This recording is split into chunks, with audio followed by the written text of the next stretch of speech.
ஆரம்பத்துல ஒண்ணுமில்ல. முன்பெல்லாம் எதுவுமே இல்ல. இருள் மட்டுமே இருந்தது. நட்சத்திரங்க இல்ல, சூரியன் இல்ல, சந்திரன் இல்ல. எவ்வளவு போர் அடிக்குது. திடீரென்று பூம், ஒரு பெரிய வெடிப்பு. பிரபஞ்சம் பிறந்தது. அது ஒரு மந்திர நிகழ்ச்சி போல இருந்தது. இப்போது கதை ஆரம்பிக்கலாம். வெளிச்சம் இருக்கட்டும். ஒரு குரலை எதிரொலித்தது. அது கடவுள். அவர் வானத்தையும் பூமியையும் படைக்க தொடங்கினார். முதலில் அவர் பகல் என்று அழைக்கப்படும் ஒளியை உருவாக்கினார். அது மிகவும் அழகாக இருந்தது. பிறகு அவர் இரவென அழைக்கப்படும் இருளை உருவாக்கினார். இப்போது நமக்கு பகல் மற்றும் இரவு உள்ளது. கடவுள் மிகவும் சக்தி வாய்ந்தவர், இல்லையா? கடவுள் பூமியை உருவாக்கி முடித்தார். அவர் மலர்கள், மரங்கள் மற்றும் அனைத்து வகையான வெள்ளங்களையும் உருவாக்கினார். ஆனா ஏதோ காணவில்லை. எனக்கு ஒரு சிறப்பு யோசனை இருக்கு. கடவுள் சொன்னார். அவர் சில மண்ணை எடுத்து அதிலிருந்து ஒரு மனிதனை உருவாக்கினார். அவரது பெயர் ஆதாம். ஆதாமுக்கு தனியாக சலிப்பு ஏற்பட்டது. எனவே கடவுள் ஆதாமின் விலா எலும்பிலிருந்து ஒரு பெண்ணை உருவாக்கினார். அவள் பெயர் ஏவாள். ஆதாமும் ஏவாளும் சிறந்த நண்பர்கள். அவர்கள் சொர்க்கத்தின் தோட்டத்திலே மகிழ்ச்சியா வாழ்ந்தார்கள்.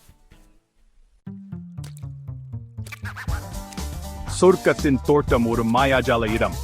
பிரகாசமான பழங்களை வழங்கும் மரங்க, பளபளக்கும் நீர்வீழ்ச்சிகள் மற்றும் பாடுவதற்கு அழகான பறவைகள் இருந்த. ஆதாமுக்கும் ஏவாளுக்கும் தோட்டத்தில் வேலை செய்யவும் அதை கவனித்துக் கொள்ளவும் கடவுள் சூறினார். நீங்க எந்த மரத்தில் இருந்தோ பழங்களை சாப்பிடலாம் என்று கடவுள் சூறினார். ஆனால் நன்மை தீமை அறியக்க மரத்தில் இருந்து அல்ல. அது தவறு. ஆதாமும் ஏனும் கடவுளுக்கு கீழ்ப்படி மகிழ்ச்சியா இருந்தார்கள். ஒரு நாள் ஏவாள் தோட்டத்தில் நடந்து சென்று கொண்டிருந்தார். அவர் தடை செய்யப்பட்ட மரத்தை பார்த்தார்.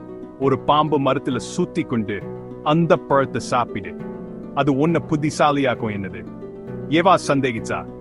ஆனா கடவுள் சொன்னார், நாங்கள் அதை சாப்பிட கூடாது என்று. கவலைப்படாதே, எதுவும் நடக்காது. பாம்பு சிரித்தது.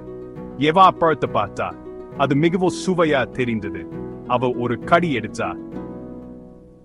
ஆதாமுக்கும் கொஞ்சம் கூடிய பாம்பு சூடியது. செக்ஷன் 6. ஏதேன் தோட்டத்தை விட்டு வெளியே. ஆதாமும் ஏவாளும் தடை செய்யப்பட்ட பழத்தை சாப்பிட்ட பிறகு அவர்கள் வித்தியாசமா உணர்ந்தார்கள். அவர்கள் வெட்கப்பட்டு தோட்டத்தில் ஒளிந்து கொண்டார்கள். கடவுள் அவர்களை அழைத்தார். ஆதாமே, ஏவாளே, நீங்கள் எங்கே இருக்கிறீங்க? ஆதாமும் ஏவாளும் வெளியே வந்தார்கள். அவர்கள் செய்ததை ஒப்புக்கிட்டார்கள். கடவுள் வருத்தப்பட்டார். அவர்கள் விதிகளை மீறியதால் அவர்கள் ஏதேன் தோட்டத்தை விட்டு வெளியேற வேண்டி இருந்தது. இது ஆதாமுக்கும் ஏவாளுக்கும் ஒரு சோகமான நாள். செக்ஷன் 7. நோவாவின் பெரிய படகு. பல வருடங்கள் கடந்து சென்றன. மக்கள் பூமியில பெருகினர். ஆனால் அவர்கள பலர் கெட்டவர்களா மாறினர். கடவுள் இதை பார்த்து வருத்தப்பட்டார். அவர் பூமியை வெள்ளத்தில் சுத்தப்படுத்த முடிவு செய்தார். ஆனால் கடவுள் நோவா என்ற ஒரு நல்ல மனிதனை நேசித்தார். அவர் நோவாவிடம் ஒரு பெரிய படகை உருவாக்க சொன்னார். ஒரு பேழை. உங்க குடும்பத்தையும் ஒவ்வொரு விலங்கினதையும் 2 பேழைக்குள் அழைத்து செல்லுங்கள் என்று கடவுள் கூறினார். நோவா கடவுளுக்கு கீழ்ப்படிந்தார். மழையை பெய்ய தொடங்கிய போது அவர்கள் அனைவரும் பேழைக்குள் பாதுகாப்பா இருந்தனர்.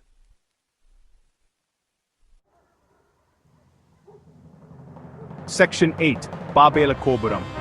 வெள்ளத்திற்கு பிறகு மக்கள் மீண்டும் பெருகத் தொடங்கினர். அவர்கள் பாபேல என ஒரு நகரத்தையும் ஒரு பெரிய கோபுரத்தையும் கட்ட முடிவு செய்தார்கள். இந்த கோபுரம் நம்மை வானத்தை அடைய உதவும் என அவர்கள் பெருமையுடன் சொன்னார்கள்.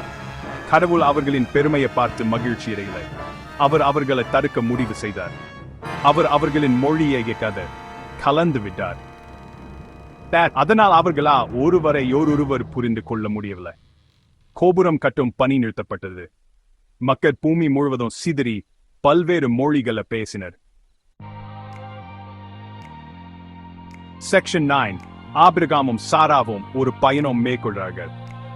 ஆபிரகாம் கடவுளை நேசித்த ஒரு நல்ல மனிதர். ஒரு நாள் கடவுள் ஆபிரகாமிடம், உங்க வீட்டையும் உங்க குடும்பத்தினரையும் விட்டுவிட்டு நான் உங்களுக்கு காட்டும் இடத்திற்கு செல்லுங்க என்றார். ஆபிரகாம் கடவுள் மீது நம்பிக்கை வைத்திருந்தார். அவர் தனது மனைவி சாராவுடன் ஒரு நீண்ட பயணத்தை தொடங்கினார். அவர்கள் பல சவால்களை எதிர்த்தனர். ஆனால் அவர்கள் எப்போதும் கடவுளை நம்பினர். கடவுள் ஆபிரகாமை ஆசீர்வதித்து அவருக்கு ஒரு மகன் பிறந்தான், சக். ஆபிரகாமின் கதை நமக்கு கடவுள் மீது நம்பிக்கை முக்கியத்துவத்தை கற்பிக்கிறது. அவரை நம்பினா அவர் நம்மை கவனித்துக் கொள்வார்.